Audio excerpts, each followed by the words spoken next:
بالله من الشيطان الرجيم. ولتكن منكم أمة يدعون إلى الخير ويأمرون بالمعروف وينهون عن المنكر وأولئك هم المفلحون.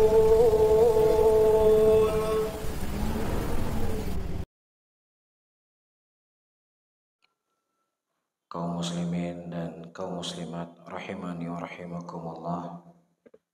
Pada malam hari ini kita akan menerangkan dan menjelas sedikit tentang kaidah-kaidah di dalam menentukan sebuah amalan itu soleh ataukah tidak soleh. Apakah amalan itu diterima oleh Allah Subhanahu wa taala ataukah tidak diterima oleh Allah. Nah, sebelum kita membahas tentang perkara tersebut, ada baiknya untuk saya menyebutkan beberapa poin tentang pengaruh dari amalan soleh dari dalam kehidupan manusia di dunia ini dan juga untuk akhiratnya. Ketika kita berbicara tentang amalan soleh, apa efek dan pengaruhnya? Yang terfikir di benak kita selalu balasannya adalah surga. Selalu kembali manfaatnya adalah nanti. Sehingga tidak sedikit dari orang-orang dari kalangan muslimin, mereka mengakhirkan amalan nanti kalau sudah tua, kalau sudah pensiun. Ya, kalau sudah punya cucu, kalau sudah sakit-sakitan, karena dia berpikir bahwasanya amalan soleh itu manfaatnya hanya di akhirat. Padahal amalan soleh itu adalah sesuatu yang wajib dilakukan oleh setiap muslim dan muslimah, karena Allah akan mensegerakan surga baginya sebelum dia dimasukkan oleh Allah Subhanahu wa taala ke dalam surga itu sendiri. Makanya banyak orang galau, banyak orang stres, ya banyak orang ingin bunuh diri, ya terjerumus ke dalam dunia gelap, narkoba, ya dan lain sebagainya. Karena apa? Karena hati mereka nggak hidup. Mereka nggak merasakan surga di dunia ini. Dia mengejar dunia, mencari dunia, sikut-sikutan untuk mendapatkan dunia, tapi dunia itu nggak bisa membuat bahagia dia. Nah, disinilah Allah Subhanahu wa taala menurunkan kepada kita syariat-syariatnya agar manusia itu bisa merasakan kenyamanan kehidupan dia di dunia ini sebelum dia bertemu dengan Allah Subhanahu wa taala. Makanya ada 3 hal yang ingin saya sampaikan. Dan ini bukan hanya pembatas, tetapi hal-hal yang penting yang kita bisa dapatkan dari amalan soleh yang seseorang itu lakukan di dunia ini. Yang pertama, sa'adatu wal hayatu thayyibah. Allah Subhanahu wa taala akan memberikan kepadanya kehidupan yang baik. As-sa'atu hiyal ghayatul lati yabhathu anha jami'ul bashari. Kebahagiaan adalah puncak cita-cita yang dicari oleh seluruh manusia yang ada di muka bumi ini. Apapun keyakinannya. Kalau kita bertanya kepada Syiah yang mencela sahabat Rasulullah sallallahu alaihi wasallam, apa yang kamu inginkan dalam hidupmu? Saya ingin bahagia. Ya, kita tanya kepada orang kafir sekalipun, orang yang enggak percaya Tuhan sekalipun, apa yang kamu inginkan dalam hidupmu? Saya ingin bahagia. Jelas ya? Makanya wala takunu illa fi ta'atillah wa ta'ati rasulih sallallahu alaihi wasallam. Dan kebahagiaan itu tidak akan pernah didapatkan oleh seseorang kecuali sejauh mana dia taat kepada Allah dan sejauh mana dia taat kepada Rasulullah sallallahu alaihi wasallam. Disitulah kebahagiaan yang akan dia dapatkan. Para hadirin dan hadirat yang dimuliakan oleh Allah, Di dalam kita menjalani kehidupan ini, pasti kita akan ada ujian dan cobaan. Apakah ujian dengan istri, apakah ujian dengan orang tua, apakah ujian dengan tetangga, apakah ujian dengan pekerjaan kita, apakah ujian dengan bisnisnya kita, menurunnya omset dan yang semisalnya. Ya, nah di tengah-tengah kita mendapatkan ujian, biasanya kita lebih dekat dengan Allah atau kita lebih jauh dari Allah? Biasanya hati kita lebih lapang atau lebih sempit? Lebih lapang atau lebih sempit? Lebih sempit. Bahkan tidak sedikit yang bolong hadir di kajian.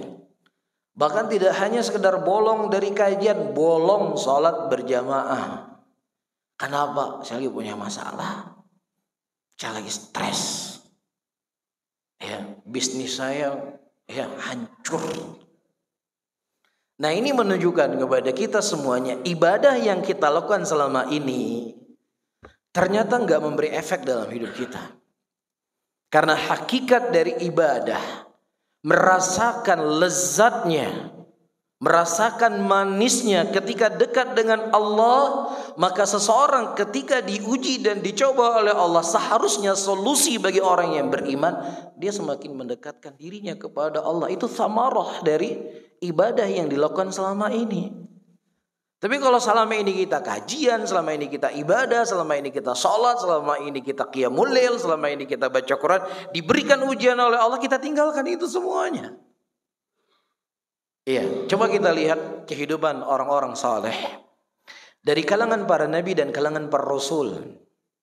Ketika mereka diuji dan dicoba oleh Allah, justru kita mendapatkan mereka apa? Semakin dekat dengan Allah. Mereka semakin mengintrospeksi diri mereka.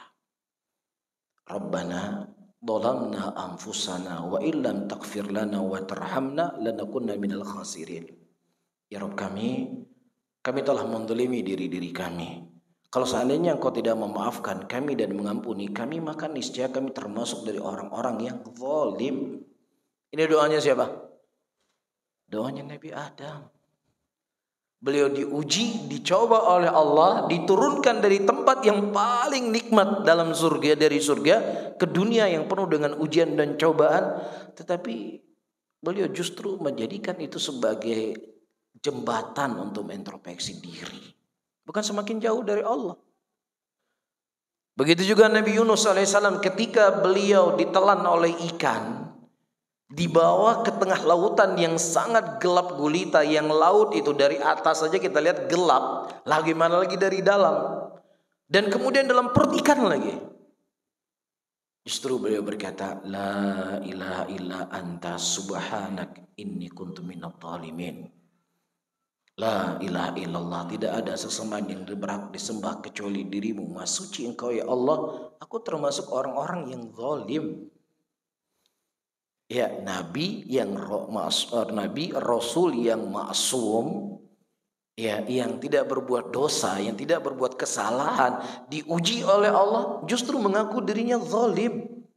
Lah kita pelaku dosa, banyak maksiat, malas ibadah, ketika diberikan ujian oleh Allah yang kita cari kambing hitam, siapa yang salah?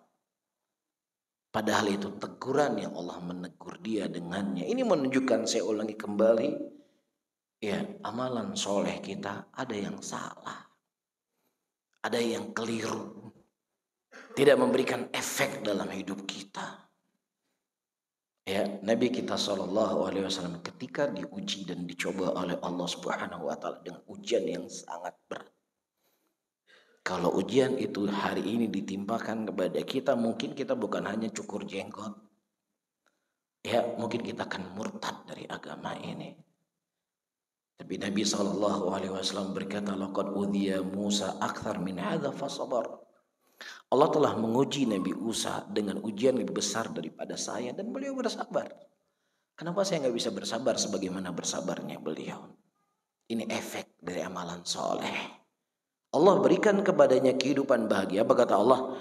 Man amila salihan min dzakari aw untha wa huwa mu'min. Barang siapa yang seseorang beramal soleh dari kalangan laki-laki dan juga dari kalangan wanita, falanuhyiyannahu hayatan thayyibah. kami akan berikan kepada mereka kehidupan yang baik. Diberikan nikmat dia baik, diberikan ujian juga tetap baik.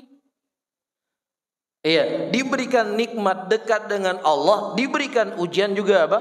Dekat dengan Allah.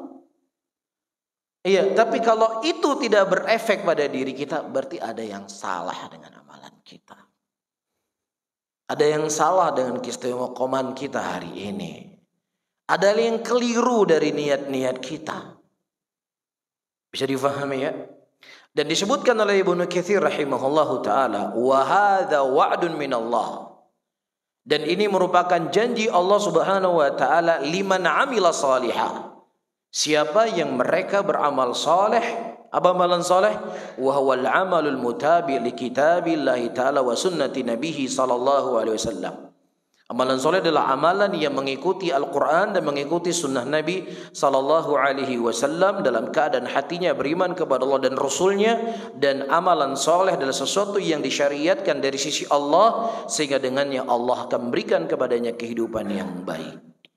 Baik.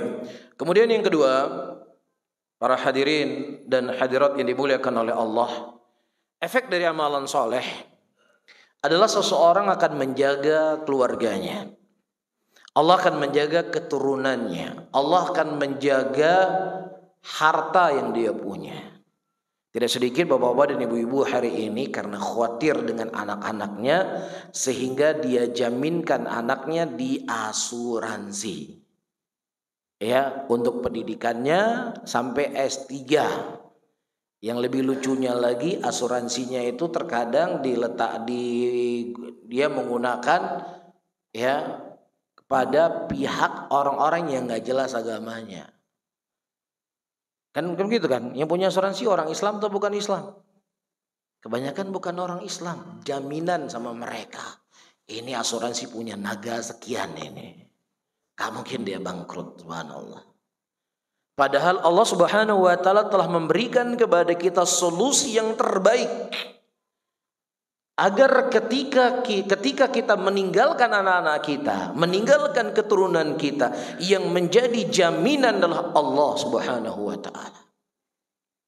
Apa kata Allah dalam Al-Quran? Allah mengatakan dalam ayatnya, wal yakhshal ladzina law taraku min khalfim dzurriyyatan dhi'afa khafu 'alaihim falyattaqullah wal yaqulu qawlan sadida.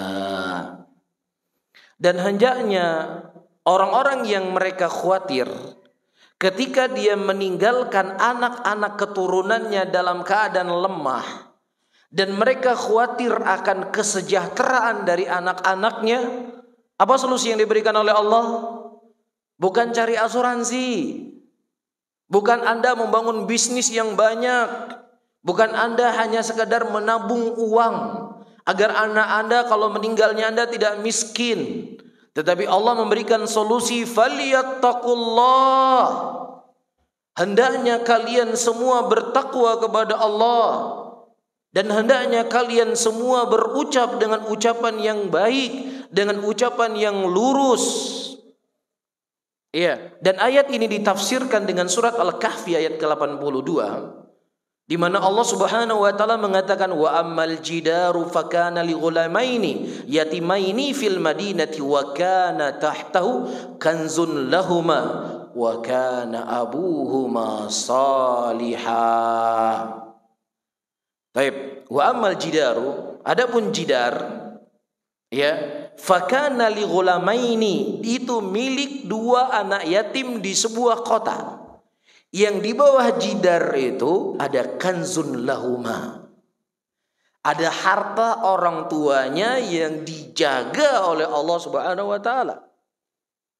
Ya, apa menjadi sebab Allah Subhanahu wa taala menjaga harta dua anak yatim tadi yang ditinggal oleh orang tuanya? Apa kata Allah? Wa kana abuhuma salihah. Karena ibu bapaknya itu adalah dua orang yang soleh. Percaya nggak sama Allah? Lebih percaya dengan agen-agen asuransi, Pak. Ya, ini kami memberikan jaminan kepada anak-anak Anda sampai S3 kuliahnya. Sehingga anak Anda kalau Anda meninggal, ya dia bisa mendapatkan hal yang layak dari pendidikannya. Ya, atau hal-hal yang lainnya. Ya. Nah, Islam, para hadirin dan hadirat, telah memberikan solusi. Ini solusinya.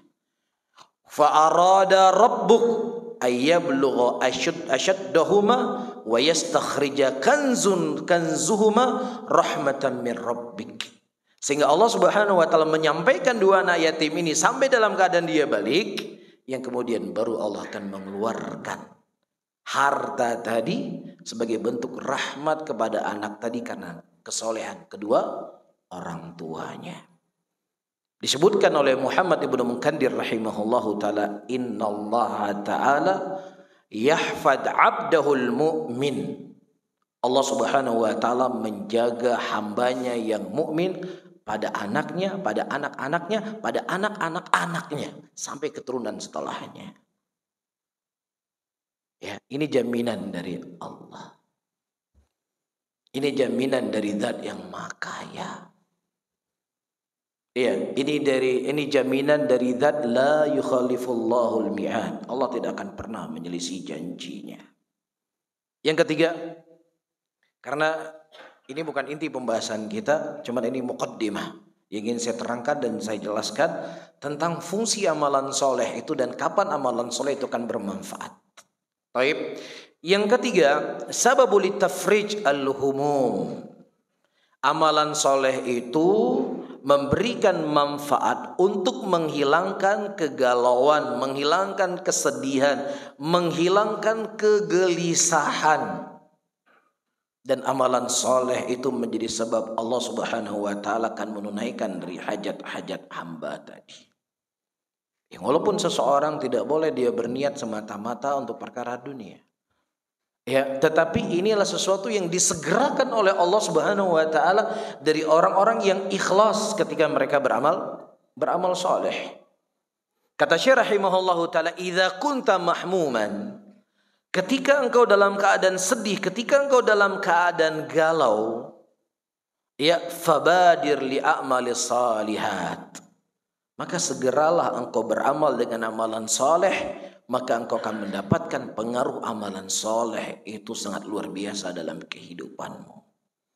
Disebutkan oleh Imam Abu Daud rahimahullahu taala, Nabi SAW ketika beliau mendapatkan ujian, ketika beliau mendapatkan cobaan, ketika beliau dalam keadaan gelisah, yang beliau lakukan, beliau berwudu, kemudian beliau ruku dan sujud kepada Allah Subhanahu wa taala. Wasta'inu bis-sabri was-salah. Minta tolonglah engkau kepada Allah dengan sabar dan salat. Ketika Khubib radhiyallahu taala anhu ditangkap oleh orang-orang musyrikin pada waktu itu, ya, yang kemudian dia disalib dan kemudian disiksa sedikit demi sedikit.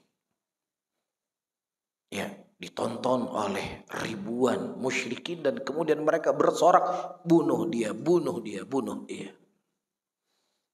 Di tengah digenting kondisi yang dirasakan oleh Khabib radhiyallahu taala, dia ditanya, "Wahai Khabib, apakah engkau mau posisi dan kondisi posisi engkau sekarang ini digantikan Muhammad sallallahu alaihi wasallam?" Apa kata Khabib? "Ya, aku duduk di rumah dengan istri-istriku dan kemudian ada duri yang mengenai Nabi sallallahu alaihi wasallam. Aku tidak rela, aku tidak ridho. Satu duri pun aku tidak mau terkena kaki Nabi Muhammad sallallahu alaihi wasallam, apalagi menggantikan beliau di tempat aku seperti nggak mungkin itu aku lakukan." Dan kemudian beliau berkata kepada musyrikin, "Izinkan kepadaku untuk sholat 2 rakaat."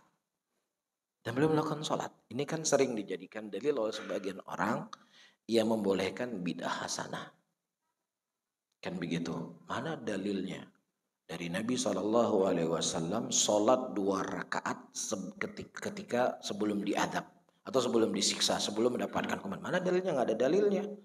Nah, ini sahabat Rasulullah berbuat bidah, menunjukkan apa? Ada bidah hasanah. Jadi ente harus dua pilihan. Pilihan yang pertama, ente mengatakan sahabat mubtadi dan ente mengancam sahabat masuk neraka, atau ente melegalkan bidah hasanah. Mana yang mau ente pilih? Pilih menuduh sahabat mubtadi atau pilih ada bidah hasanah? Ya, oh bukan, tidak pilihan pertama, tidak pilihan yang kedua. Ada jawaban dari kami.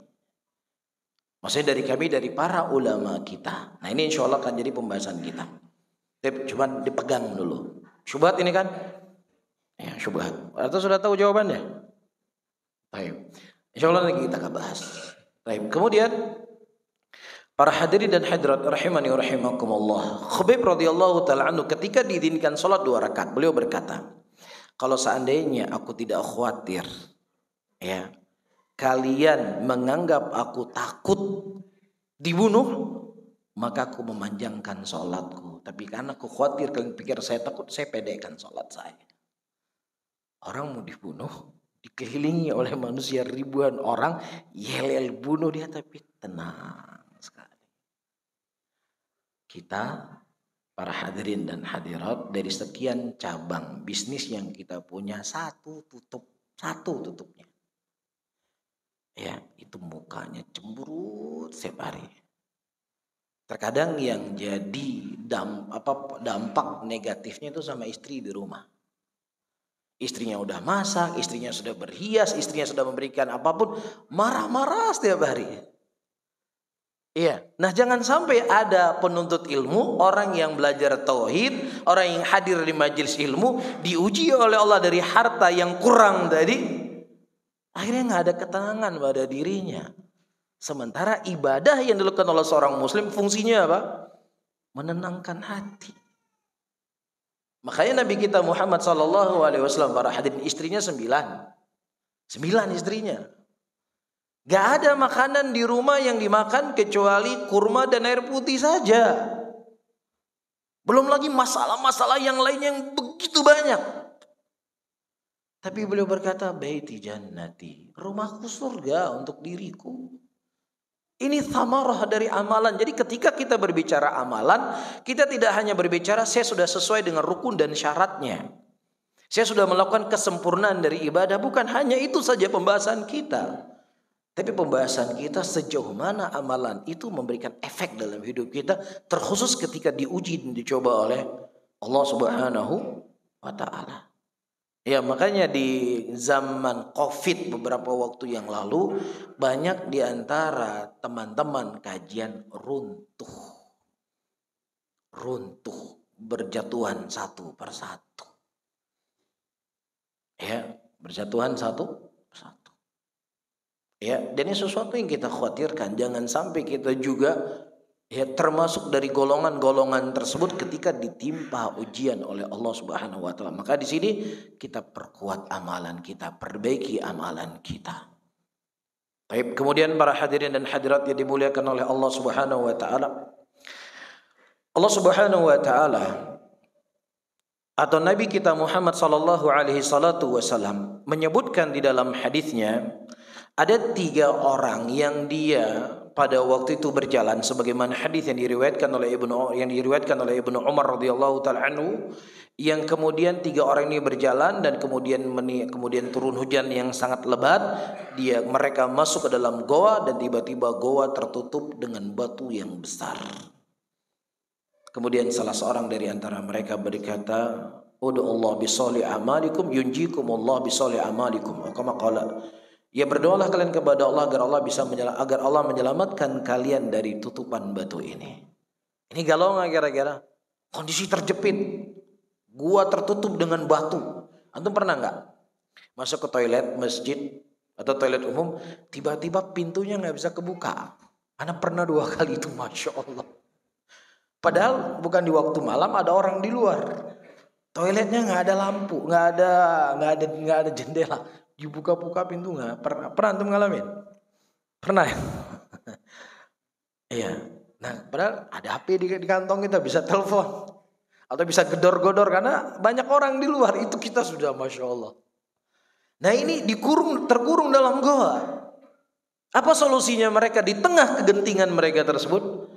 Mereka berdoa kepada Allah dari amalan-amalan soleh yang mereka lakukan. Kemudian Allah Subhanahu wa ta'ala menyelamatkan mereka dengan amalan soleh tadi. Sehingga bisa difahami ya secara mendalam apa yang Allah sebutkan dalam Al-Quran. Wasta'inu bis sabri was salah. minta tolonglah kepada Allah dengan sabar dan sholat. Jangan punya masalah yang pertama dicari si fulan, si alan. Fulan dan alan itu ke-10. Orang yang bertauhid, orang yang berbekas amalan yang dilakukan, yang pertama kali yang dia jadikan sebagai tempat dia meminta adalah Allah Rabbul Alamin. Karena adalah sebaik-baik penolong untuk kita. Karena kalau kita meminta pertama kali minta tolong kepada manusia, yang mana manusia yang sayang dengan kita, dia akan sedih dengan kondisi kita dan terkadang dia nggak bisa memberikan solusi.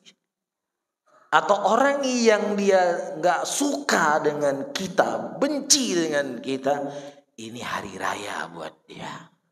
Ini yang kutunggu-tunggu, kapan nanti mampus. Ya, jadi ini bukan solusi buat kita. Solusi buat kita ketika kita punya masalah. Wasta'inu bisabri wassalah. Nah, para hadirin dan hadirat yang dimuliakan oleh Allah, Nabi kita Muhammad sallallahu alaihi wasallam, ada doa yang beliau panjatkan. Di antara doa yang beliau panjatkan, Allahumma inni as'aluka ilman nafian wa rizqan wasian wa amalan mutaqabbalan. Ya Allah, aku minta kepadamu ilmu yang bermanfaat, rezeki yang baik, dan amalan yang diterima. Ya, berarti di sini ada amalan-amalan yang tidak baik. Ada amalan-amalan yang itu tidak diterima oleh Allah Subhanahu wa taala. Taib, maka di sana para ulama mereka menyebutkan bahwasanya amalan soleh itu harus terpenuhi di dalamnya 2 syarat. Dan ini sesuatu yang telah dimaklumi oleh setiap para penuntut ilmu. Yang pertama adalah ikhlas kepada Allah Subhanahu wa taala, dan yang kedua adalah mutaba'atan lin Nabi sallallahu alaihi wasallam. Ketika kita berbicara pada poin yang pertama, ikhlas, ya, terkadang kita menganggap bahwasannya inilah amalan yang mudah. Ini sesuatu yang sepele, ini sesuatu yang bukan hal yang penting dalam hidup kita. Iya, padahal di sana banyak godaan-godaan. Yang godaan itu tanpa kita sadari itu bagian daripada dosa yang kemudian menghancurkan dan memusnahkan amalan kita. Iya, kalau seseorang itu mau masuk bioskop, dia malu. Dilihat sama orang paling sudah berjenggot kayak gini masuk bioskop. Ada penghalang-penghalangnya. Apalagi masuk diskotik, apalagi bawa perempuan atau yang semisalnya. Jadi banyak penghalang-penghalang untuk kita tidak terjatuh dari dosa dengan penampilan orang seperti ini. Tetapi para hadirin, amalan-amalan seperti fisik dan bentuk yang kita punya tadi itu nggak bisa menyelamatkan kita dari amalan ketidakikhlasan. Saya bisa sebutkan contoh. Ya, apalagi orang-orang yang memang sedang kaget akhirnya sholat malam ini. Orang yang biasanya sholat malam istiqomah terus itu biasanya akan lebih ikhlas. Tapi orang yang ibadahnya kadang-kadang ya sholat malam tiba-tiba terdengar suara pintu toilet. Siapa kira-kira? Nggak mungkin jin ya. Siapa kira-kira? Istrinya dia. Istrinya itu bangun tidur. Dia masuk ke toilet, kemudian dia tarik selimut, dia tidur lagi. Dia nggak tahu kalau suaminya sedang sholat. Tapi suaminya bersyukur kali istriku menikah dengan saya. Memberikan nafkah yang cukup, tampan, ya, rajin sholat malam. Terbisik nggak? Terbisik nggak? Padahal istri kita, kalaupun kita nggak sholat malam, dia sudah jadi milik kita. Tapi subhanallah, begitulah syaitan memalingkan hati manusia dari ikhlas kepada Allah. Kepada apa? Ya, kepada selain Allah Subhanahu wa taala. Tapi kita ketika membahas masalah ikhlas selalu menganggap itu masalah kecil, itu masalah sepele. Ya, pembahasan apa? kaidah amalan. Ya paling masalah ikhlas sama masalah mutaba'ah lin Nabi sallallahu alaihi wasallam. Udah, paling itu saya sudah paham lah. Ya udahlah, sambil daripada bengong di rumah udahlah dengarlah sampai salat Isya. Jadi ketika kita menganggap sesuatu itu kecil, maka tidak ada dorongan dan motivasi bagi kita untuk menjaganya. Tapi kalau kita menganggap itu sesuatu yang besar, sesuatu yang sulit, sesuatu yang berat, sesuatu yang penting, maka di situ kita akan berusaha untuk menjaganya.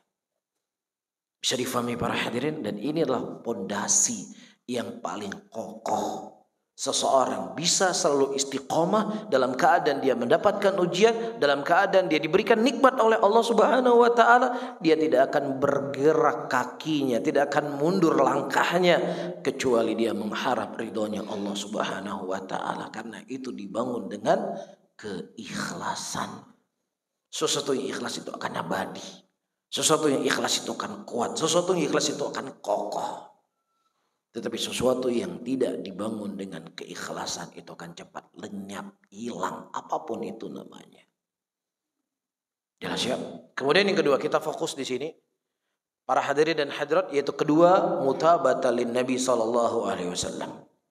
Kita harus mengikuti Nabi sallallahu alaihi wasallam. Nah, para ulama ketika mereka membahas tentang bid'ah, maka di antara makna bid'ah adalah muqabalatul sunnah.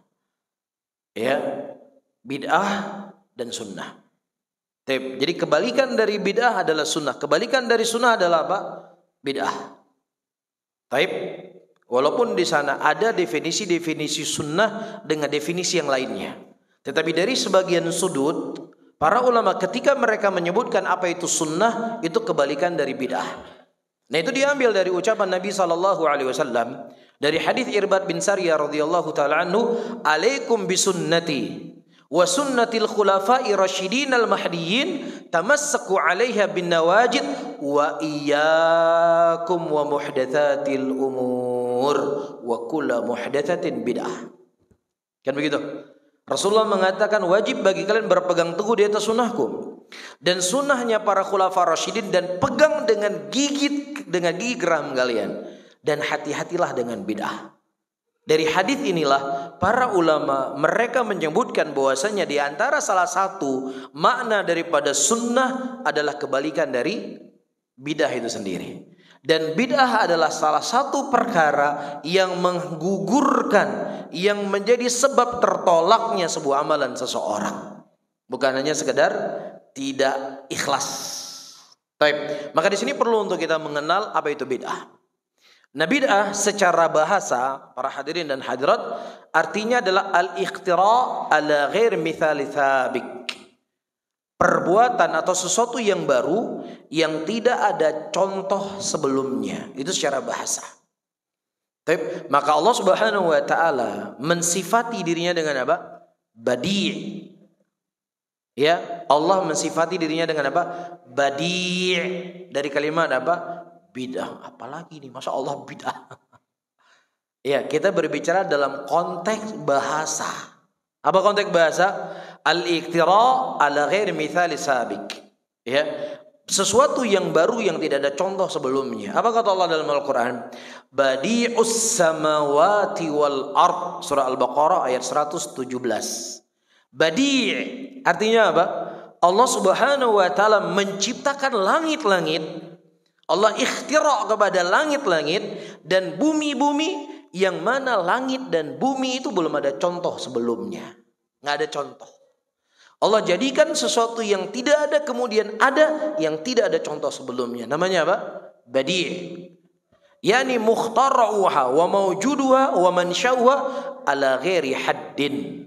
Dialah Allah yang menjadikannya, yang menciptakannya, yang mewujudkannya tanpa ada contoh sebelumnya. Wala mithalin. Tidak ada bentuk sebelumnya dan juga tidak ada contoh sebelumnya. Baik. Nah, adapun secara syariat, para hadirin dan hadirat yang dimuliakan oleh Allah, al-bid'ah ya ziyadatun au ihdathun man lam yashra'hu Allah wa rasuluhu sallallahu alaihi wasallam fil i'tiqadi awil ibadati. Ziyadah, tambahan, atau sesuatu yang baru yang tidak disyariatkan oleh Allah dan tidak disyariatkan oleh Nabi SAW. Apakah dalam masalah i'tiqad ataukah dalam masalah apa? Al-ibadah. Jadi bid'ah, para hadirin dan hadirat, tidak hanya fokus pada sudut ibadah, tetapi bid'ah itu juga pada sudut i'tiqad, pemikiran. Maka di antara dua bid'ah, al-i'tiqad dan ibadah, yang pertama kali muncul bid'ah i'tiqad atau bid'ah dalam ibadah? Bid'ah al-i'tiqad. Ini pertama kali bid'ah yang muncul. Sebagaimana disebutkan oleh Imam Bukhari rahimahullah dalam sahihnya, awalul bid'ah fi ahdil Islam. Awal pertama kali bid'ah di dalam Islam itu di zaman Nabi Muhammad SAW. Datang seorang laki-laki yang bernama Dzul Khuwaisirah.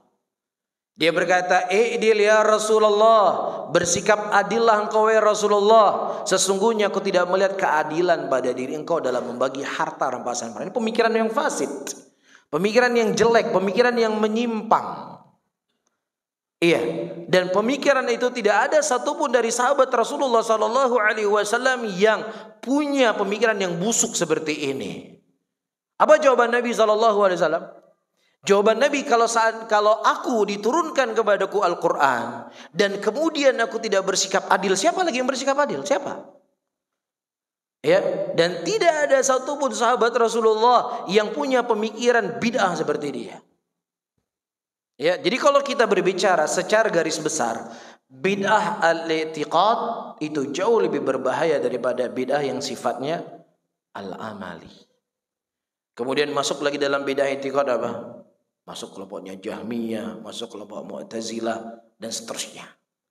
Yang terkadang para hadirin dan hadirat itu sesuatu yang tersamar, yang seseorang itu butuh bagi dia untuk mempelajari kutub-kutub para ulama, buku-buku para ulama, supaya dia punya gambaran yang jelas dan gamblang tentang permasalahan i'tiqad dalam masalah kebid'ahan ini. Saya sebutkan contoh.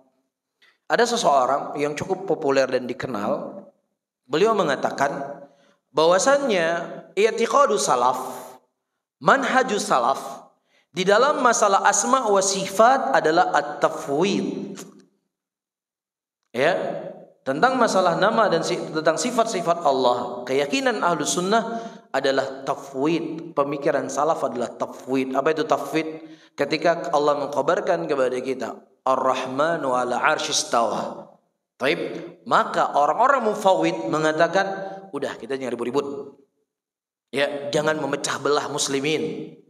Jangan membuat hati muslimin keras dengan pembahasan-pembahasan seperti ini. Ya sudah, kita serahkan semuanya kepada Allah. Apa itu istiwa? Kita nggak tahu, semua kita serahkan sama Allah. Yang penting kita semua sholat menghadap kiblat.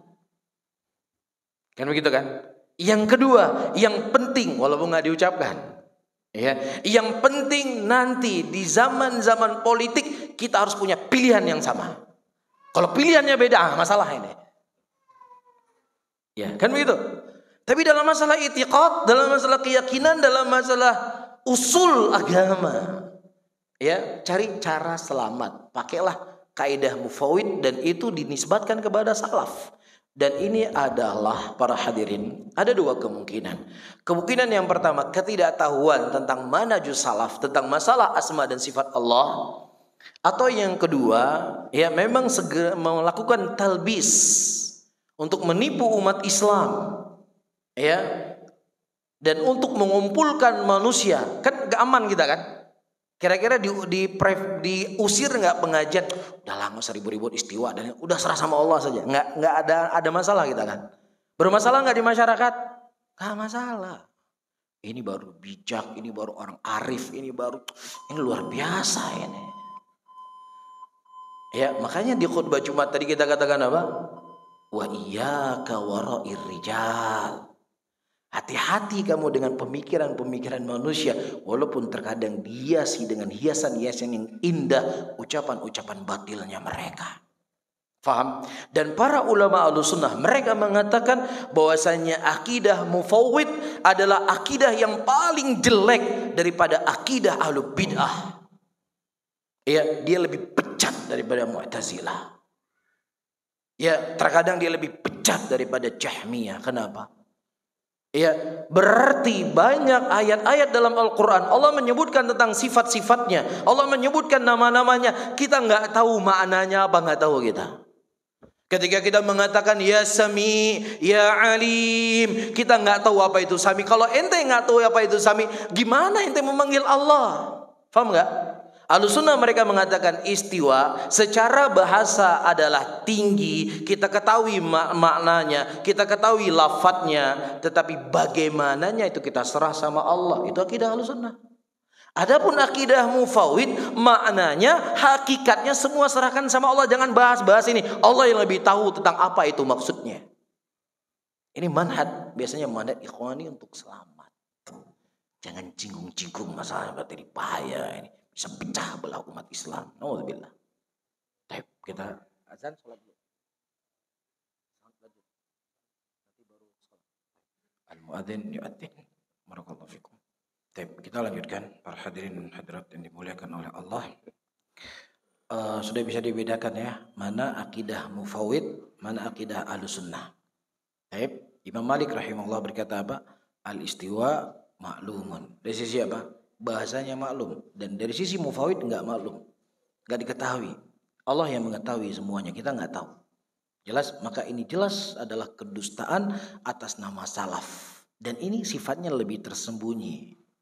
Ini sesuatu yang lebih tersamarkan.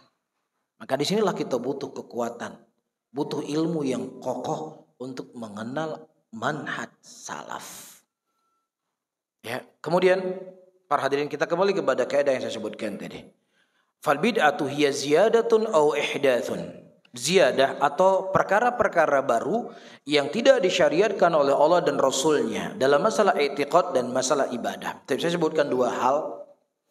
Ya, pertama, ya dua hal yang saya sebutkan ini untuk kita memahami lebih jelas definisi bid'ah yang disebutkan oleh para ulama. Perkara yang pertama, di zaman Khalifah Utsman bin Affan radhiyallahu taala anhu, beliau mengumandangkan adzan Jumat 2 kali. Tidak ada di zaman Nabi SAW azan Jumat 2 kali. Kecuali sekali. Tidak ada di zaman Umar, tidak ada di zaman Abu Bakar, dan juga tidak ada di zaman Umar bin Khattab radhiyallahu taala anhu, dan itu baru ada di zamannya siapa? Amirul Mukminin Utsman bin Affan. Kasus pertama.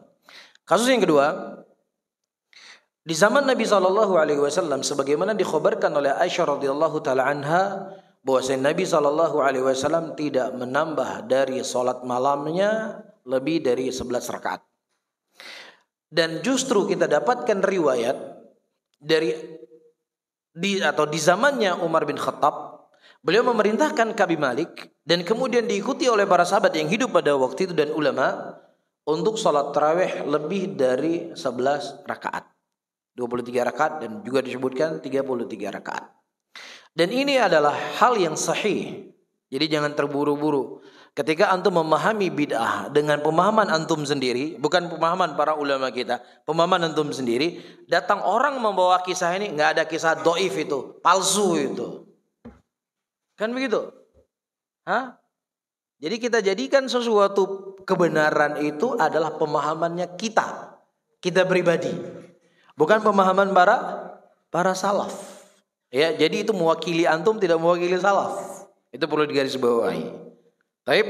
Nah, dari definisi yang saya sebutkan, bid'atun ziyadatun aw ihdatsun ma lam yashra'hu Allah wa Rasuluhu sallallahu alaihi wasallam fil i'tiqad awil ibadah.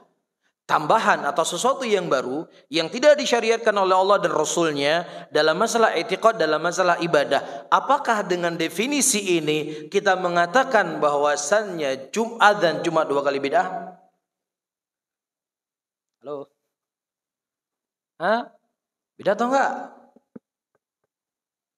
Bid'ah atau tidak? Tapi pertanyaan yang kedua, dari definisi yang kita sebutkan, apakah amalan yang dilakukan oleh Umar bin Khattab radhiyallahu taala anhu, salat tarawih lebih dari 11 rakaat, tidak ada di zaman Nabi, juga bid'ah? Berarti kalau mereka berbuat bidah, mereka ahlul bidah. Berarti kalau mereka ahlul bidah, mereka diancam dengan neraka. Begitu kesimpulannya. Atau gimana?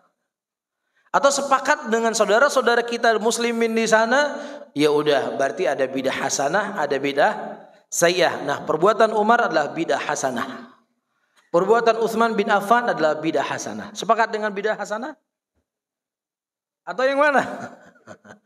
Hah? Sepakat enggak dengan bidah hasanah? Nah, enggak sepakat. Lah bagaimana dengan perbuatan Umar, bidah atau tidak? Enggak juga. Terus gimana dong? Baik, perhatikan para hadirin dan hadirat yang dimuliakan oleh Allah. Di dalam pembahasan ahkam, para ulama ketika menerangkan tentang ahkam syariat, ada perkara yang disepakati oleh para ulama, ada perkara yang diperselisihkan oleh para ulama, dia hujjah ataukah dia bukan hujjah. Yang dijadikan hujjah ittifaq ulama 4 perkara. Yang pertama apa? Al-Quran. Yang kedua apa? Sunnah. Yang ketiga apa? Qiyas. Yang keempat apa? Ijma'nya para ulama. Ini hal yang disepakati oleh para ulama. Kemudian ada perkara-perkara yang diperselisihkan oleh para ulama. Qaul sahabi, ucapan sahabat, hujjah ataukah bukan hujjah? Syariat mimman qablana, syariat sebelum kita, itu hujjah ataukah tidak hujjah? Al-maslah mursalah, itu hujjah ataukah bukan hujjah? Taib, inilah perkara yang diperselisihkan oleh para ulama. Taib. Nah, 4 hal yang saya sebutkan tadi, kita fokus dulu dengan perkara ijma'. Ijma'nya para ulama bahwasanya Al-Quran, sunnah, ya, dan juga masuk di dalamnya qiyas, dan juga masuknya di dalamnya apa? Ijma' adalah hujjah yang ada dalam agama ini. Taib. Berarti ketika disebutkan malam yashra'ullah, berarti kita katakan tidak ada Al-Qur'annya, tidak ada hadisnya, tidak ada qiyas yang mundhabit, yang diakui dalam Al-Quran dan Sunnah, dan juga tidak ada apa? Tidak ada ijma' para ulama. Sampai di sini paham? Taib. Kita bahas. Utsman bin Affan radhiyallahu taala anhu, beliau mengumandangkan adzan Jumat 2 kali, yang itu tidak ada di zamannya Rasulullah, tidak ada di zamannya Abu Bakar, dia ada di zamannya Utsman. Dan perbuatan Utsman bin Affan mengumandangkan adzan Jumat 2 kali ini menjadi isu yang disebarkan oleh ahlul batil, yang disebarkan oleh orang Khawarij yang mereka tidak suka dengan Utsman bin Affan, yang mereka mengatakan Utsman bin Affan enggak layak menjadi pemimpin. Dia nggak melayak jadi panutan kita karena banyak sekali amalan-amalan yang nggak pernah dilakukan oleh Nabi dilakukan oleh dia. Salah satunya apa? Adzan cuma 2 kali. Baik, maka kita menjawab. Para hadirin dan hadirat, di dalam hukum Islam ada yang namanya qiyas. Dan qiyas itu telah datang dalil-dalil Al-Quran dan Sunnah Nabi SAW akan penetapan hukum qiyas. Taib. Dan sebuah qiyas dikatakan mundhabit apabila terpenuhi dalamnya 4 syarat. Syarat yang pertama ada usulnya, syarat yang kedua ada furu'nya, syarat yang ketiga ada ilahnya, syarat yang keempat mengambil hukum yang sama. Taib. Apa usul atau apa pondasi yang dijadikan oleh Utsman bin Affan seorang mujtahid mengumandangkan adzan Jumat 2 kali adalah adzan subuh. Nah, Nabi SAW mengatakan inna bilalan yu'adzinu bilal faqulu washrabu hatta yu'adzina Abdullah ibnu Umi Maktum. Bilal itu mengumandangkan adzan di malam hari, makan dan minumlah kalian sampai Abdullah ibnu Maktum mengumandangkan adzan. Berarti ada adzan 2 kali di zaman Nabi Muhammad SAW, yang satu untuk membangunkan orang untuk tidur, yang kedua untuk persiapan mereka masuk untuk sholat. Taib, ini usulnya. Ya, kemudian furu'nya apa? Adzan Jumat 2 kali. Taib, adzan yang pertama mengingatkan orang, ini sudah masuk waktu sholat. Jangan sibuk lagi berniaga, jangan sibuk lagi berdagang. Udah stop, pulang, mandi, pergi Jumat. Yang kedua, adzan Jumat yang kedua adalah untuk apa? Mengumumkan masuknya waktu sholat. Ada ilah yang sama nggak di sini? Ada sebab yang sama nggak? Ada. Apa sebab yang sama? Pertama membangunkan, yang kedua apa? Untuk mengingatkan waktu sholat. Ketika ada usul, kemudian ada furu, kemudian ada ilah yang sama, maka dalam hukum Islam itu mengambil hukum yang sama. Mengambil apa? Hukum yang sama. Bisa difahami? Ini sesuatu yang mundhabit, satu hal. Yang kedua, Utsman bin Affan radhiyallahu taala anhu adalah sahabat Rasulullah sallallahu alaihi wasallam termasuk daripada khulafa ar-rasyidin, dan Nabi sallallahu alaihi wasallam mengatakan alaikum bisunnati wa sunnatil khulafa'i rasyidin al-mahdiyyin tamassaku 'alaiha bin nawajid. Wajib bagi kalian berpegang teguh di atas sunnahku dan sunnahnya para khulafa ar-rasyidin, kata Nabi. Beliau termasuk daripada khulafa ar-rasyidin Nabi Muhammad sallallahu alaihi wasallam yang kita diperintahkan untuk mengikuti beliau. Kemudian yang ketiga, para hadirin dan hadirat yang dimuliakan oleh Allah, para sahabat Nabi sallallahu alaihi wasallam dari sepengetahuan yang kita ketahui, tidak ada satupun di antara mereka yang mengingkari perbuatannya siapa? Utsman bin Affan, sehingga tidak ada pengingkaran dari mereka. Ini merupakan ijma'nya para ulama. Ijma' dalam Islam adalah hujjah. Lah kemudian tiga hal yang saya sebutkan tadi tentang perbuatan Utsman bin Affan dijadikan dalil oleh sebagian orang untuk mereka membuat sebuah amalan yang baru yang tidak ada contohnya dari Nabi SAW. Tidak ada qiyas yang menunjukkan demikian. Dan yang kedua, Anda siapa? Nggak apple to apple ketika Anda menjadikan Utsman bin Affan melakukan sebuah perbuatan, kemudian Anda samakan dengan Anda. Siapa Anda? Jelas tidak ada hadis yang Rasulullah mengatakan alaikum bisunnati wa sunnah fulan yang ada di Bogor. Nggak ada. Nggak ada. Tapi kalau Utsman datang penyebutan nas dari Nabi SAW. Dan yang ketiga, perbuatan Anda siapa yang sepakati?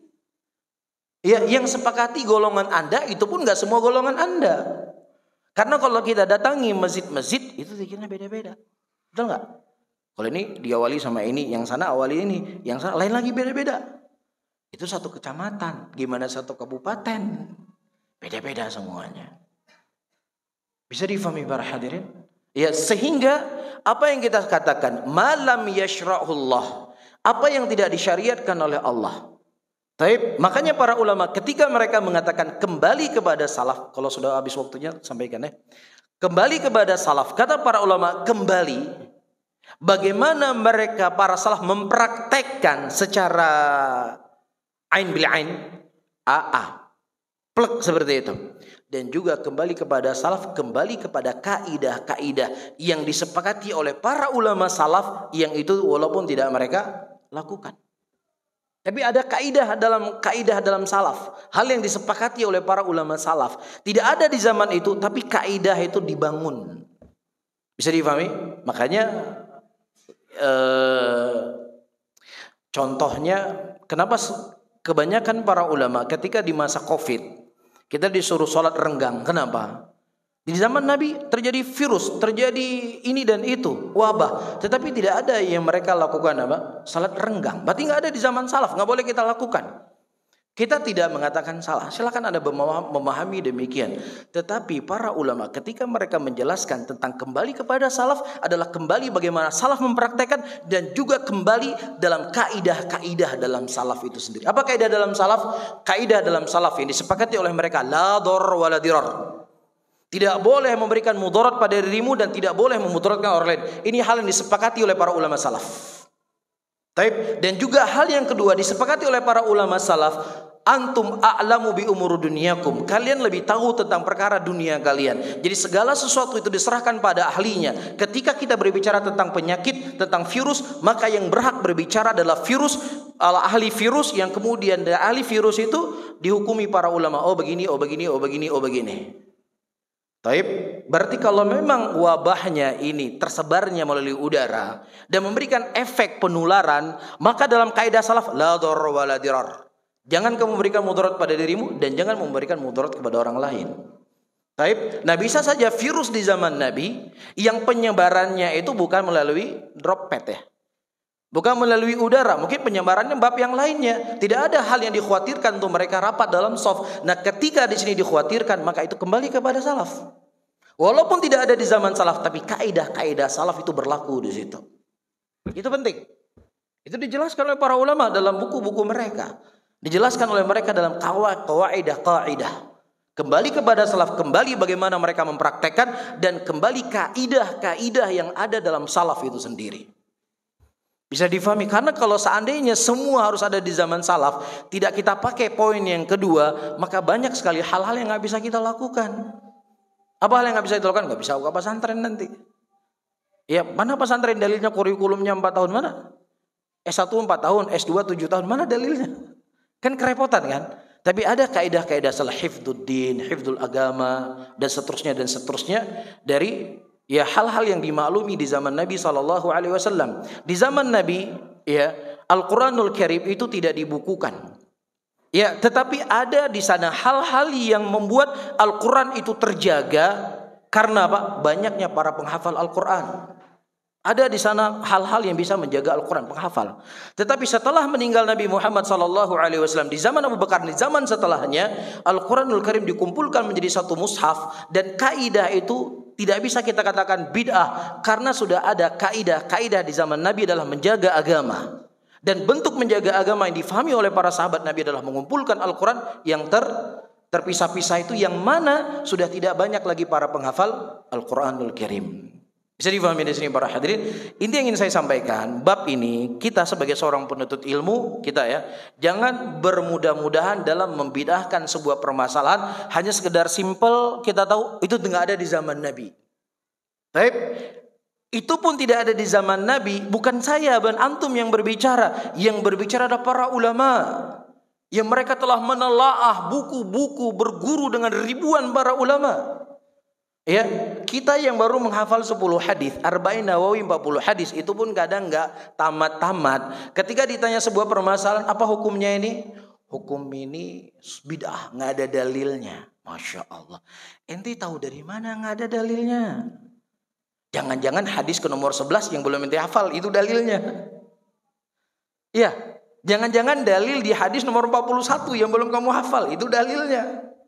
Atau jangan-jangan dalilnya itu ada dari hadis yang kamu hafal, tetapi kamu nggak tahu faham maknanya.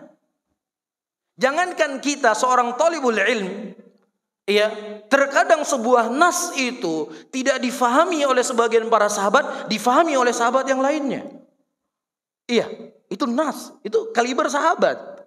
Ketika Abu Bakar As-Siddiq radhiyallahu taala anhu, ia membaca ayat, ketika diturunkan ayat idza jaa nasrullahi wal fath wa ra'aitan nasa yadkhuluna fi dinillahi afwaja. Para sahabat mereka berbahagia, Allah telah memenangkan Islam. Allah telah menyebarkan Islam, itu yang mereka fahami. Salah enggak salah. Tapi subhanallah, Abu Bakar As-Siddiq beliau menangis karena beliau memahami Al-Qur'an ini tidak difahami oleh sebagian sahabat, ada tambahan ilmu yang tidak diketahui oleh para sahabat yang lainnya. Apa itu? Ini petanda Nabi akan wafat karena Islam telah dimenangkan oleh Allah. Mereka hafal ayatnya. Mereka tahu ketika ayat itu diturunkan, tetapi pemahaman mereka tidak sampai seperti pemahaman Abu Bakar Siddiq. Begitu juga ketika Nabi SAW menyampaikan khutbah, ada seorang hamba yang dia diberikan oleh Allah dua pilihan. Pilihan yang pertama untuk kembali kepada Allah, pilihan yang kedua akan diberikan kepadanya apapun yang dia inginkan, dan ternyata hamba ini memilih untuk kembali kepada Allah. Pecah tangisan Abu Bakar As-Siddiq radhiyallahu taala anhu. Dan kemudian orang-orang berkata, "Kenapa engkau menangis ya Abu Bakar?" Kemudian Abu Bakar As-Siddiq menangis. Beliau berkata, sesungguhnya Nabi sedang menceritakan tentang diri beliau sendiri. Karena tidak ada seorang Nabi pun sebelum dia meninggal diberikan tawaran oleh Allah Subhanahu wa taala, dan Nabi lebih memilih untuk bertemu dengan Allah Subhanahu wa taala. Bisa difahami? Jadi bisa saja sebuah hadis kita hafal, bisa saja sebuah ayat kita hafal, tetapi terkadang disitulah dalilnya.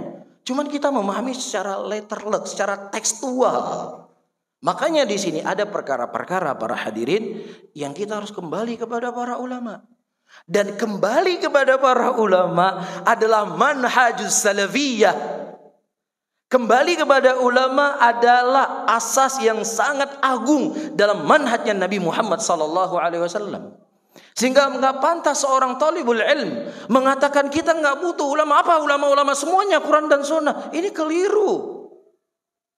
Iya, ini menyelisih daripada manhaj salaf yang kita ketahui. Kenapa saya katakan ini menyelisih daripada manhaj salaf? Allah Subhanahu wa taala mengatakan dalam ayatnya, "Idza ja'um amru minal amni awil khaufi adza'u bih, law ruddu ila rasuli wa ila uli amri minhum la'alimahu alladziina yastanbitunahu minhum." Ini Al-Qur'an. Kembali kepada Al-Qur'an adalah kembali bagaimana para ulama memahami Al-Qur'an itu sendiri. Ketika datang kepada kalian perkara keamanan dan ketakutan, dan kemudian kalian tidak langsung menyebarkannya, dan kalian kembalikan kepada para ulama, maka niscaya para ulama itu akan mengambil hukum pada tempat-tempatnya. Ketika antum lihat bagaimana praktek salafnya, bagaimana mereka mempraktekkan ayat ini. Ketika ada orang-orang yang berzikir berjamaah di masjid pada waktu itu. Iya, Abu Musa al-Asy'ari radhiyallahu ta'ala anhu adalah seorang ulamanya sahabat. Nabi SAW sengaja terkadang mendengarkan Al-Quran dari Abu Musa al-Asy'ari. Tetapi di sana ada orang yang lebih alim dibandingkan beliau. Siapa itu? Abdullah bin Mas'ud radhiyallahu ta'ala anhu. Beliau enggak langsung menegur, beliau datang bertemu dengan Abdullah bin Mas'ud dan menceritakan kepada Abdullah bin Mas'ud hal yang beliau ingkari. Ini manhaj salaf. Ya, ini metode salaf. Mereka mengembalikan, memahami sebuah perkara yang itu kembali kepada para ulama. Makanya kalau untuk membaca buku-buku para ulama sekaliber Syafi'i, ya imam hujjah, ya mujtahid mutlak. Beliau berkata, sesungguhnya aku berjalan dengan jalan orang-orang telah mendahuluiku. Sufyan bin Sa'id Ats-Tsauri, Sufyan ibn Uyainah, Hamad bin Zaid, Hamad bin Salamah dan seterusnya dari orang-orang yang disebut oleh Imam Bukhari. Lah kalau Bukhari saja seorang ulama mujtahid membutuhkan para ulama dalam memahami nas Al-Quran dan Sunnah, apalagi kita. Bisa difahami? Jadi jangan kita memahami kembali kepada Al-Quran dan Sunnah, kembali kepada teksnya Al-Quran. Iya, kalau kita kembali kepada teks mujarad Al-Quran, maka ini akan bahaya. Apa yang menjadi sesatnya orang Khawarij? Apa yang menjadi sesat mereka dihukumi sebagai kilabun nar? Karena mereka memahami ayat Al-Quran dengan tekstual dan mereka tidak kembali kepada para ulama. Iya, mereka dengan lantang mengatakan wa man lam yahkum bima anzalallah fa ulaika humul kafirun. Ya fa ulaika humul fasiqun, fa ulaika humudz zalimun. Teks Al-Quran yang mereka datangkan. Makanya ketika Abdullah bin Abbas mendatangi mereka, jitu min qibali ashabin Nabi sallallahu alaihi wasallam. Aku datang dari sisi sahabat Nabi dan aku tidak mendapatkan ada satupun sahabat Nabi yang memahami ayat seperti yang kalian fahami. Jelas? Jadi sesatnya mereka kenapa? Memahami Al-Quran tidak kepada pemahaman para ulama dari kalangan sahabat Rasulullah sallallahu alaihi wasallam, dan ini sebab kesesatan. Bisa difahami para hadirin? Ya, jadi saya tegaskan kembali kepada manhaj salaf adalah kembali bagaimana salaf mempraktekkan sesuatu tersebut dan kembali kaidah-kaidah yang ada dalam salaf itu sendiri. Yang kedua, kasus yang kedua, supaya tidak terluput, Umar bin Khattab radhiyallahu ta'ala anhu, beliau salat tarawih lebih dari 11 rakaat, 23 rakaat atau salat malam. Baik. Apakah beliau berbuat bidah? Beliau tidak berbuat bidah. Iya, karena para sahabat adalah orang yang paling takut dengan kebidahan. Para sahabat adalah orang yang paling suci dari perbuatan-perbuatan yang mungkar. Ya, tetapi disinilah kita harus memahami dengan jeli dan benar. Umar bin Khattab radhiyallahu ta'ala anhu memahami bahwasanya perbuatan Nabi SAW, beliau tidak melebihi salat malamnya lebih dari 11 rakaat. Ya, difahami oleh Umar bin Khattab radhiyallahu ta'ala anhu itu bukan bentuk pembatasan. Bukan bentuk pembatasan. Ini pemahamannya Umar bin Khattab. Dan pemahaman Umar bin Khattab terhadap nas itu harus lebih dikedepankan dari pemahaman siapapun dari manusia. Dan itulah sebagai bentuk wujud cinta kita kepada salaf kita. Cinta kita kepada para sahabat Nabi SAW. Makanya para ulama, ya karena terlalu panjang, para ulama mereka menyimpulkan siapa yang ingin sholat tarawih 11 rakaat, silahkan, tapi lakukanlah seperti yang dilakukan oleh Nabi SAW. Sholatnya panjang, rukunya panjang, sujudnya juga panjang. Jadi jangan ambil 11-nya, yang panjangnya nggak diambil. Faham? Jadi cuma 11-nya saja diambil, yang panjangnya nggak diambil. Ya, makanya Umar bin Khattab melihat orang-orang tidak mampu untuk sholat seperti sholatnya Nabi dengan 11 rakaat yang panjang sekali tadi. Kemudian dipotong-potong Umar bin Khattab dengan rakaat diperbanyak dan dibacaan dengan bacaan yang pendek. Itu pemahaman para sahabat. Pemahaman para sahabat dengan nas kembali kepada kaidah yang saya sebutkan tadi, alaikum bisunnati wa sunnatil khulafa ar-rasyidin al-mahdiyyin tamassaku 'alaiha bin nawajid, dan juga tidak ada satupun sahabat Rasulullah yang mengingkari perbuatan Umar bin Khattab dalam keadaan mereka berkumpul untuk sholat dalam kondisi demikian. Dan Al-Imam Syafi'i dan Imam Malik, orang yang paling tahu tentang nas, yang paling faham tentang hadis Nabi SAW, mereka berkata, aku melihat di Masjid Nabawi dan di Masjid Haram Mekah, dari dulu mereka sholatnya berapa rakaat? 23 rakaat. Bisa difahami? Dan ini tidak bisa dikatakan bid'ah. Tapi kita pemahami malam yasyra'ullah, sesuatu yang memang tidak disyariatkan secara nas, dan apa-apa saja yang dibangun kaidah-kaidah di dalam agama. Bisa difahami para hadirin, karena banyak hal-hal yang terjadi di zamannya Umar bin Khattab radhiyallahu, saya sebutkan contoh di zaman Umar bin Khattab, di zaman Rasulullah, di zaman Khalifah Abu Bakar, di zaman awal Khalifah Umar bin Khattab, siapa yang mereka mentolak istrinya dengan 3 kali tolak. Dengan 3 kali tolak itu jatuh berapa? Jatuh sekali. Tetapi kemudian dilihat begitu banyak orang-orang bermudah-mudahan dalam tolak. Akhirnya dihukumi oleh Umar bin Khattab dengan apa? Jatuh dalam keadaan 3 kali. Karena jangan sampai bermudah-mudahan orang-orang. Dan itu dibangun kaidah salaf. Apa kaidah salaf? Adar mafasid.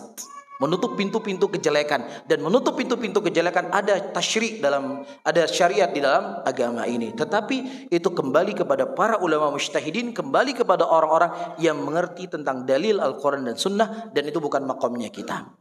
Bisa difahami? Walaupun para hadirin, apa yang saya sampaikan ini ya tidaklah mencakupi semua permasalahan, karena terbatasnya ilmu saya atau kurangnya saya dalam menggunakan bahasa yang bisa difahami. Cuman yang ingin saya sampaikan kesimpulannya, jangan bermudah-mudahan untuk membidah-bidahkan sebuah amalan hanya sebatas itu adalah hal yang nggak pernah kita dengar. Iya, setidaknya kita mengetahui ada para ulama kita yang berfatwa tentang permasalahan tersebut, agar ujian dan tanggung jawab kita di hadapan Allah itu lebih sedikit. Bisa difahami? Karena ini masuk dalam firman Allah, berbicara tentang syariat Allah, apa yang tidak dibolehkan di dalam agama ini. Bisa difahami ya? Jadi jangan hal yang nggak pernah kita lihat dari guru kita, nggak pernah lihat dari ustadz kita, nggak pernah kita baca, nggak pernah kita dapatkan, oh itu bidah. Jangan demikian. Sampai kita mendapatkan itu kejelasan dari para ulama. Itulah sebagai bentuk kita mengagungkan dalil, mengagungkan Al-Quran, mengagungkan sunnah Nabi Muhammad SAW. Begitu juga bahasa-bahasa yang saya sebutkan. Ustaz, saya sering kok dapat dari Syekhul Islam mengatakan masalah ini nggak ada dalilnya. Oke, kita sepakat. Itu adalah ucapan yang diucapkan oleh Syekhul Islam. Cuman pantas nggak ucapan itu diucapkan oleh orang seperti kita? Syekhul Islam udah menghafal sekian ribu hadis, berguru dengan sekian banyak ulama, melewati sekian buku para ulama, mendalami sekian buku fikih. Wajar nggak beliau mengatakan demikian? Lah kita, bahasa Arabnya kita masih belepotan. Iya, masih salah-salah. Terus kemudian kita katakan masalah ini nggak ada dalilnya. Itu hal yang nggak baik para hadirin dan hadirat yang dimuliakan oleh Allah. Jadi logikanya begini. Saya baru datang ke Bogor 2 hari, misalnya. Kemudian saya katakan di Bogor ini nggak ada mie Aceh. Antum ketahuin nggak saya? Ketahuin nggak? Mana nggak ada mie Aceh? Saya penjual mie Aceh di Bogor. Paham nggak maksud saya? Logikanya. Nah begitu juga kita baru baca buku di muqaddimahnya, baru pegang kitabnya. Masalah ini nggak ada dalilnya.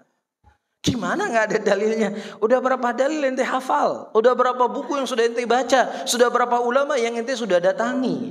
Makanya Syekh Muhammad bin Shalih Al-Utsaimin, beliau ulama faqih di zaman sekarang, beliau terkadang mengatakan walam ajid dzalika dalilan, aku tidak menemukan dalilnya. Beda kan bahasanya? Masalah ini nggak ada dalilnya. Berarti kalau dalam bahasa Arab kita mengatakan la nafiyal lil jins, memang nggak ada dalilnya sama sekali.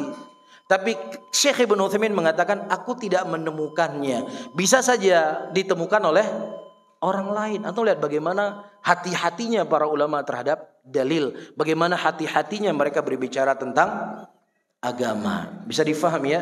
Jadi ini perkara yang penting para hadirin dan hadirat untuk kita ketahui. Jadi ibaratnya kalau kita memang kita kalau bicara sedikit ya, kalau bicara dokter ya. Kita ini kan pasien, mantri, dokter umum, dokter spesialis atau dokter subspesialis kira-kira. Kalau kita di makomnya dokter, pasien atau mantri? Pasien, alhamdulillah. Anggaplah kita mantri. Nah mantri tugasnya apa? Sunatin orang. Kan begitu kan? Kasih obat demam. Mungkin gak mantri operasi jantung? Ya, operasi tulang. Mati orang tadi. Nah begitu juga kita, kedudukan kita dalam agama ini apa? Posisi kita di mana dulu nih? Posisi kita pasien, posisi kita mantri, atau posisi kita adalah dokter subspesialis. Ya, nah kalau posisi kita mantri, posisi kita pasien, jangan kita bicara hal yang besar dalam agama yang kita nggak punya kemampuan di situ. Jangan semua bab kita bicara masalah-masalah besar, masalah darah, masalah besar, masalah keumatan. Ini bukan kita yang berbicara. Itu butuh kematangan dari ilmu dan melihat dari banyak sisi. Bisa difahami? Jadi kalau kita pasien, ya udah pasien kan dengar penjelasan dokter kan. Ya udah itu pasien. Ya jangan kita acungkan senjata kita bidah sana bidah sini. Nanti dinampain bukunya, ulama nggak membidahkan, repot antum. Repot kita jadinya. Repot di dunia dan repot di akhirat. Bisa difahami ya? Dan sudah selesai. Sudah selesai. Jadi yang sahabat tadi nggak usah dijelasin ya. Sedikit ya. Sedikit. Supaya tidak tersimpan para hadirin dan hadirat. Pertama, ketika Nabi SAW masih hidup, itu adalah hari atau waktu yang dimana disyariatkan syariat Allah. Taib, selama perbuatan itu tidak datang dalil yang melarang, maka itu adalah sunnah yang dibenarkan dalam agama. Walaupun tidak dilakukan oleh Nabi, tapi waktu sedang turunnya Al-Quran. Jabir bin Abdullah radhiyallahu ta'ala mengatakan, "Nam kunna na'zil wal Qur'anu yanzil." Kami nembak luar. Dan Al-Qur'an pada waktu itu apa? Diturunkan. Maksudnya ketika kami nembak luar, tidak datang Al-Qur'an yang melarang kami untuk melakukan perbuatan tersebut. Tahu tembak luar ya? Orang berhubungan badan, nembaknya di luar, enggak di dalam.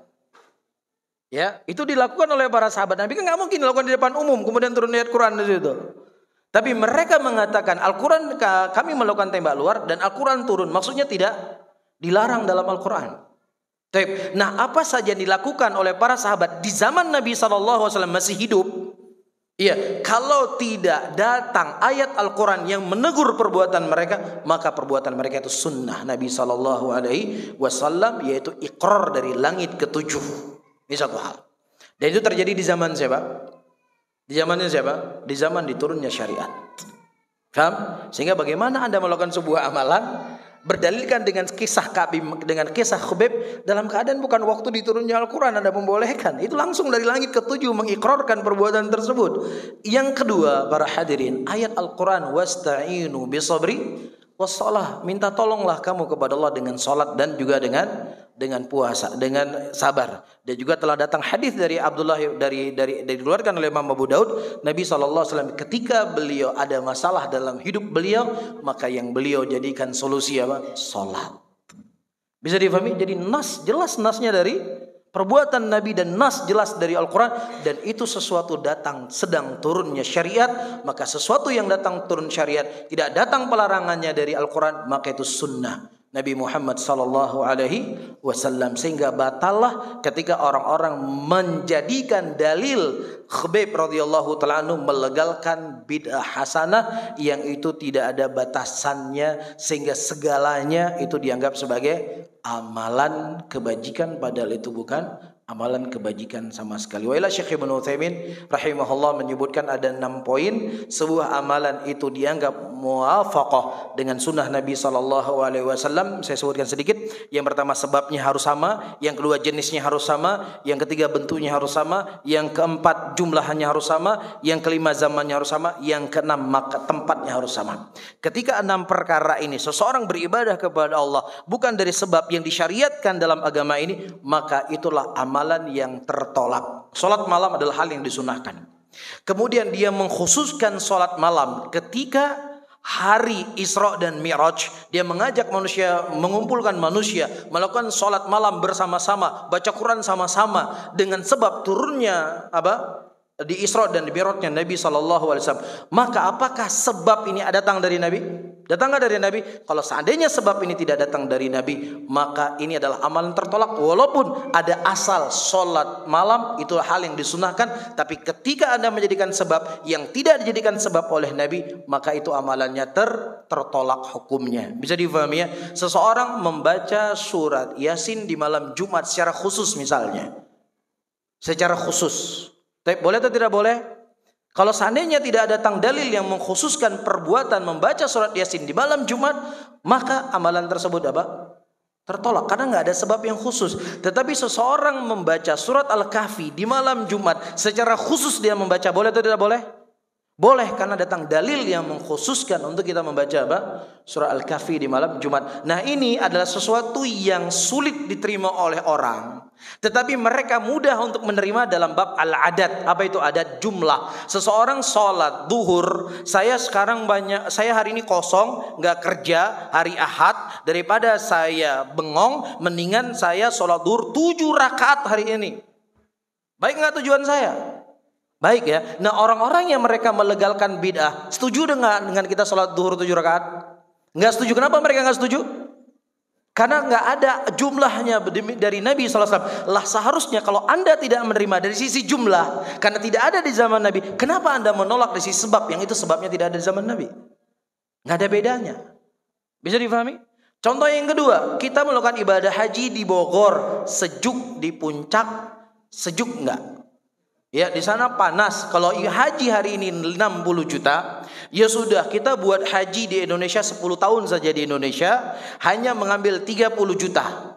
Ya, yang 10 juta dimasukkan ke Baitul Mal Muslimin, yang kemudian insya Allah 10 tahun akan terkumpul sekian ratus triliun kita manfaatkan untuk membantu muslimin, memberikan pekerjaan kepada mereka, membangun pesantren, membangun masjid. Insya Allah 10 tahun ke depan tidak ada orang miskin di Indonesia. Tapi kita hajinya di Bogor 20 juta 8 hari makan enak nggak? Udah hebat ini sudah. Tujuan saya baik atau tidak? Boleh atau tidak? Tidak boleh. Kenapa? Karena waktu tempatnya sudah ditentukan oleh Nabi. Lah kalau ini Anda tidak terima karena tempatnya sudah ditentukan oleh Nabi, kenapa Anda menolak pada sebab yang kita sebutkan? Bukankah sebabnya sudah ditentukan oleh Nabi? Dan pada ini tidak dicontohkan oleh Nabi secara sebab. Kenapa kalian melegalkannya?